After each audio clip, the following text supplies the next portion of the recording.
Hello students, welcome and welcome back to my channel.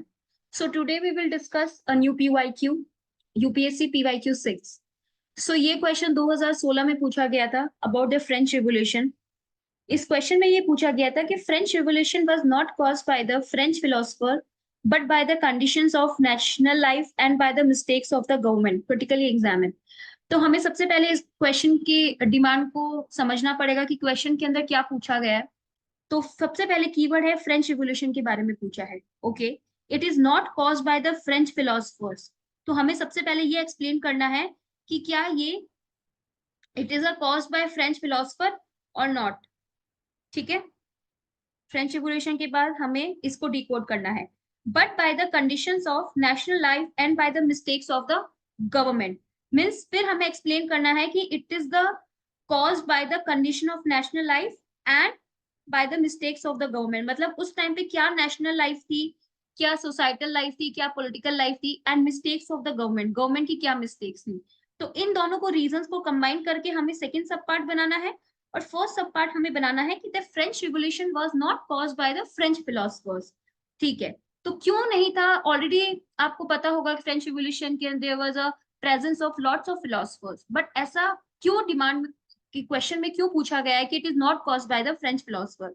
तो उसके बारे में हमें एक्सप्लेन करना है. क्रिटिकली एग्जामिन मतलब आप इस तरीके से इन पॉइंट्स को रखोगे कि सबसे पहले तो इनको पूरी डिमांड को एक्सप्लेन किया क्वेश्चन की, देन एंड में अगर आप चाहो तो ये मेंशन कर सकते हो कि फ्रेंच फिलोसफर अगर नहीं होते तो शायद रिवोल्यूशन नहीं हो पाता. उसके अंदर आप चाहो तो एग्जाम्पल दे सकते हो, कोई कोट दे सकते हो, हिस्टोरियन का व्यू पॉइंट दे सकते हो, एंड में आप कंक्लूजन लिख सकते हो. सो नाउ एज यूजुअल दो इंट्रोडक्शन मैंने आपके सामने रखे हैं. आप दोनों तरीके से कर सकते हो. एक तो आप कर सकते हो अगर कोई हिस्टोरिकल आप बुक पढ़ रहे हो, अगर हिस्टोरिक कोई व्यू पॉइंट है.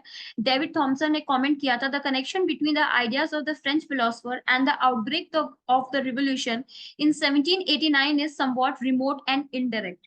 ठीक है, तो आप ये स्टेटमेंट जो व्यू पॉइंट है इनका, डेविड थॉमसन का, यहाँ से आप स्टार्ट कर सकते हो.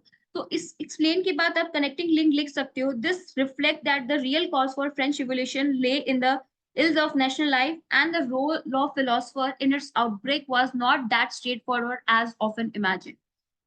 ठीक है, रोल ऑफ द फिलोसफर जो है वो डायरेक्टली स्ट्रेट फॉरवर्ड नहीं है जैसा हम इमेजिन करते हैं. हमें लगता है फिलोसफीज बहुत ज्यादा प्रिवेल थी, उसकी वजह से रिवोल्यूशन हुआ, but it is not so. Revolution जो होता है, लोग एक एक्सट्रीम पॉइंट पे पहुंच जाते हैं तब एक रिवोल्यूशन होता है. तो इसके थ्रू इंट्रोडक्शन में ये बताया गया है.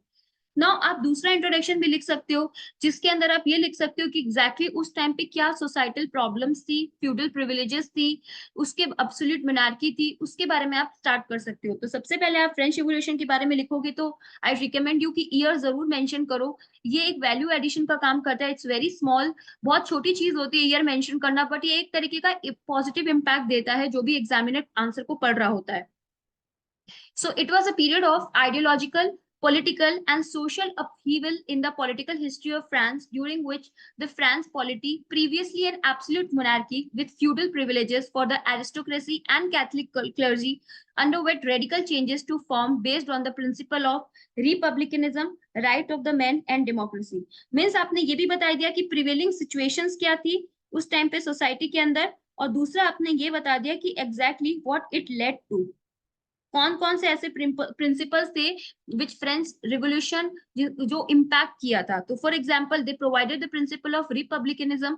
आप चाहो तो rights of the man and democracy लिख सकते हो, rights of the man and citizen लिख सकते हो, लिबर्टी इक्वालिटी लिख सकते हो.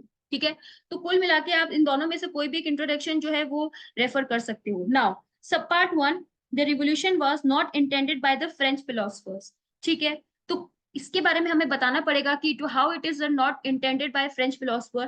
तो आप ये लिख सकते हो कि philosopher actually did not preach revolution. ये मैंने एक आपके साथ एक क्लास डिस्कशन के अंदर भी एक्सप्लेन किया था कि फ्रेंच रिवोल्यूशन के अंदर जो भी फिलोसफर्स थे उन्होंने कभी भी डायरेक्टली नहीं कहा कि रिवोल्यूशन करो. उन्होंने अपने आइडियाज इस तरीके से दिए, like rights of citizen and man. ठीक है, then ideas of liberty, ideas of equality. ये जो इस तरीके से उन्होंने आइडियाज दिए थे. रूजो ने जनरल विल के बारे में बोला, मीन्स लोगों को बहुत इंपॉर्टेंट उन्होंने रोल प्ले करने के लिए बोला. तो इनडायरेक्टली उन्होंने कभी भी नहीं कहा कि जाओ और मोनार्की को अबॉलिश कर दो, बट उन्होंने प्रीच किया है via writings, via pamphlets, via speeches. ठीक है, तो आप ये लिख सकते हो कि philosophers did not preach revolution and they were usually ready enough to lend support to any absolute monarchy who was prepared to patronize them and adapt their teachings. ठीक है, क्योंकि एनलाइटेंड स्पॉट भी हमने इस क्वेश्चन के बारे में discuss किया था, तो काइंड ऑफ वैसा इन्वायरमेंट तो था ही वहां पे.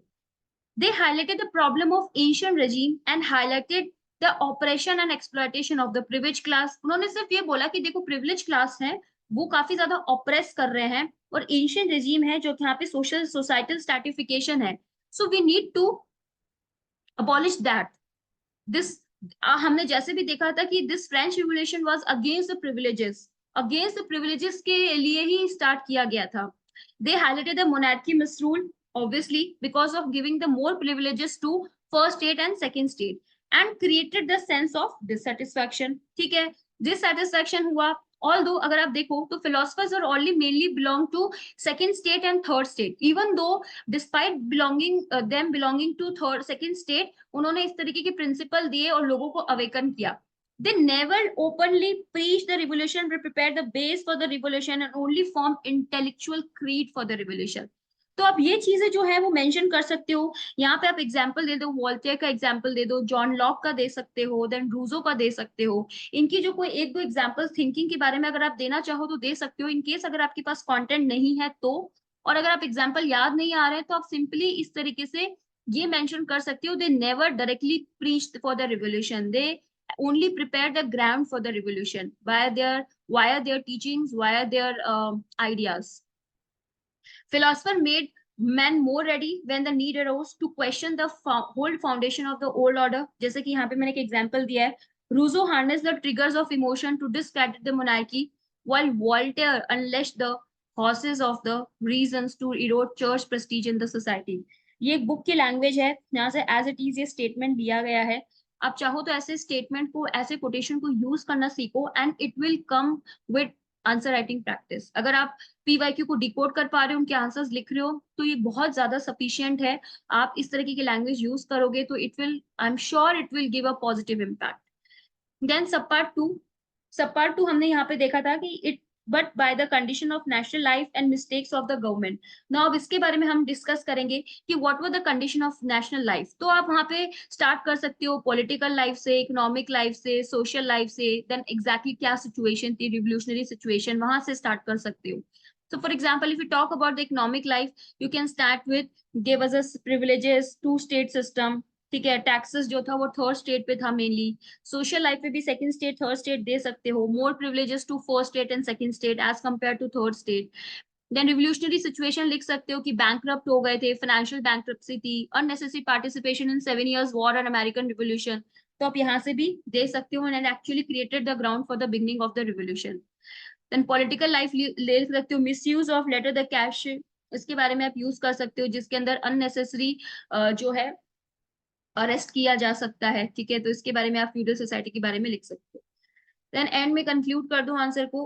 कंक्लूड के अंदर आप लिख सकते हो कि what Taylor the highlighted that revolutionary idea was a product, it is not a cause of a social and political crisis of revolutionary proportion. तो आप एंड में टेलर जी का, टेलर जो है उनका एक स्टेटमेंट जो है, कोट है, उनके आप हाईलाइट कर सकते हो, उनके आइडियाज.